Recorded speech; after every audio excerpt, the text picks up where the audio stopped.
Hello again mga ka-MB! Sa part 1, pinag-usapan natin ang enerhiya ng Year of the Fire Horse 2026 para sa 12 Chinese zodiac signs. Ngayon naman, pag-uusapan natin ang mas mahalagang tanong. Paano natin hahawakan ang napakalakas na apoy ng Fire Horse na hindi tayo nauubos, nasusunog o nagbe-breakdown? Dahil ang Fire Horse ay hindi lang enerhiya ng action, ito ay enerhiya ng activation. Kapag hindi mo ito inalagaan, mauuwi ito sa burnout, emotional explosions, impulsive decisions, spiritual fatigue.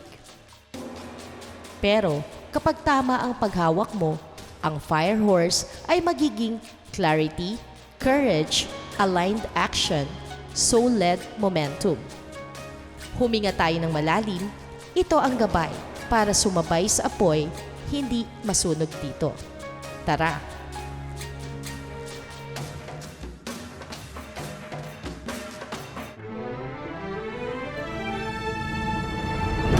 Sa ating mundo, ang lahat ng buhay ay patuloy lang sa paglalakbay. Iba't ibang karanasan man ang ating tinatahak, may hatid na aral sa ating tumatatak. Nagpapalago at nagpapaunlad ng ating spiritualidad. Tayo na't gumising sa kawalan. Tuklasin ang mahiwagang buwan.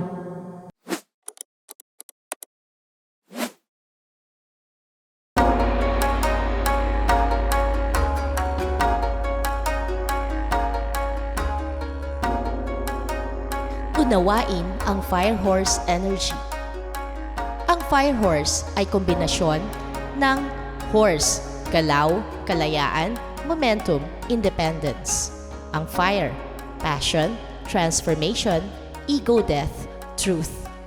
Ibig sabihin, hindi ka pwedeng tumigil, pero hindi ka rin pwedeng tumakbo ng walang pahinga. Ang apoy ay hindi kaaway. Ang kawalan ng rhythm ang tunay na dahilan ng burnout. Ano ang dapat nating gawin? Una, i-regulate ang nervous system, hindi lang ang mindset. Isa sa pinakamalaking pagkakamali ngayong Fire Horse year ay mindset lang yan, kayanin mo. Pero ang 2026 ay body-led year. Kapag palaging naka-on ang katawan, laging alert, laging nagmamadali, laging may urgency, mauubos ka dyan. Practical alignment. Conscious breathing. Kahit 3 minutes lang. Grounding sa lupa. At bawasan ang overstimulation. Hindi lahat ng apoy kailangang palakihin. Number 2. Piliin ang apoy na paglilingkuran mo. Hindi lahat ng passion ay para sa iyo ngayong taon. Ang Fire Horse energy ay selective. Kung lahat ay sisindihan mo, wala nang matitirang lakas para sa iyo. Itanong mo sa sarili, ito ba ay aligned sa kaluluwa ko o ego ko lang ang excited? Ang aligned fire ay nagbibigay ng lakas. Ang ego fire ay umuubos. Number 3. Maglagay ng rhythm, action plus rest.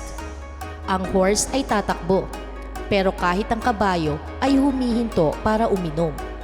Ngayong 2026, hindi weakness ang pahinga. Ito ay strategy. Narito ang soul reminder para sa iyo. Hindi ka late, hindi ka napag-iiwanan. May sarili kang pacing. Number 4. Sunugin ang luma, huwag ang sarili. Fire Horse year ay taon ng endings. Pero magkaiba ang pagsunog ng lumang pattern at pagsunog ng sariling katawan at puso. Let go with conscious choice, not self-destruction. Narito ang iyong reflection. Ano ang handa ko ng bitawan? Ano ang gusto kong dalhin sa susunod na version ko? Number 5. Balansehin ang apoy ng tubig at hangin.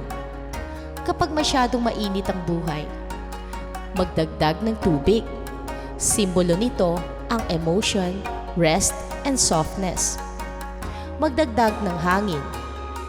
Simbolo, space, perspective, at play. Hindi lahat kailangang seryoso. Hindi lahat kailangang madaliin. Fire Horse Affirmations. Pwede mo itong basahin araw-araw o kapag ikaw ay nasa overwhelming emotion o stress. Pinipili kong sumabay sa apoy ng may kamalayan. Hindi ko kailangang magmadali para maging sapat. Ang apoy sa loob ko ay gabay, hindi kalaban. Pinapahintulutan kong magpahinga ng walang guilt. Ang galaw ko ay aligned sa puso ko, hindi sa takot. Sinusunog ko ang hindi na ako at pinapangalagaan ko kung sino ako ngayon. Ako ay ligtas habang ako ay umuusad.